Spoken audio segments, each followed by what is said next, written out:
Is there a single defining trait of people who consistently hit their goals?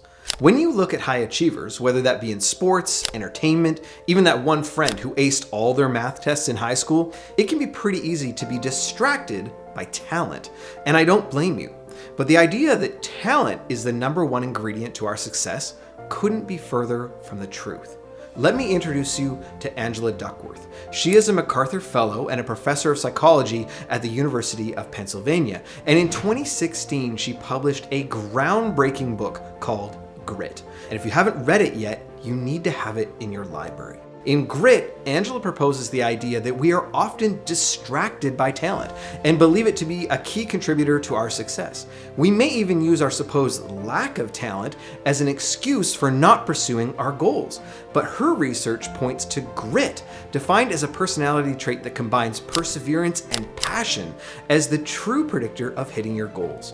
Perseverance being the ability to overcome setbacks, while having passion is having a direction that you can stick to for as long as it takes. So the real question is, can you develop grit? Absolutely. And here are the 4 stages that Angela lays out to get you moving. But before we do that, have you subscribed yet? Join me as we keep exploring great topics to push our personal and spiritual growth forward. The first stage of developing grit that Angela proposes is finding something that genuinely interests you. Passion begins with a spark of curiosity and excitement. Now at this stage, it's essential to explore different activities, subjects, and hobbies to find what captivates you.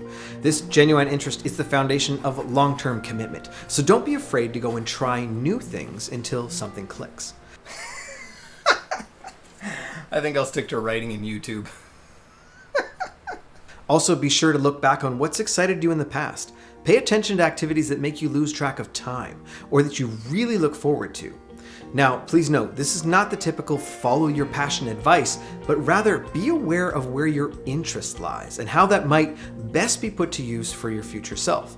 You might be passionate about playing hockey, but at a stage of life where you know you aren't going to the NHL.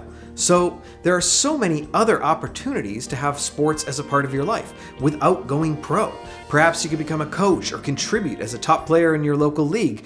Both opportunities for impact. Once you've found your interest, the next step is to practice it diligently. Developing grit requires sustained effort and regular practice. So this stage is about honing your skills and becoming better over time. This is where you're going to set some very specific goals and break down your practice into manageable steps so you aim for gradual improvement. You're seeking to get better each and every day. It's also where you get to embrace the process and understand that mastery takes time and effort, and you're going to feel like you're failing at times. Celebrate the small wins along the way to keep you moving. The third stage Angela proposes is finding the purpose in your passion. This means understanding how your interest can make a positive impact on others or contribute to the greater cause in the world around you. Purpose adds a layer of meaning to your efforts and keeps you motivated. There's a great story of 3 different bricklayers on a large construction project. Each one is asked, "What are you doing?" The first replies that he's a bricklayer and he's laying bricks to feed his family. The second replies that he's a builder and he's building a wall. The third replies that he's a builder of cathedrals and he's building a cathedral to the Almighty. Of the 3, who do you want to have as a part of your project or on your team? We need to connect your passion to a larger goal. Think about how your interest can benefit others or contribute to your community. Then use this purpose to stay motivated. Remember why you started and how your work can make a difference. The final stage of developing grit is maintaining hope and resilience. Another way to frame this would be to have a growth mindset, recognizing that persevering through challenges and setbacks, learning from them will lead to your efforts paying off in the long run. Without hope for the future, there is no power in the present, so we get to stay optimistic.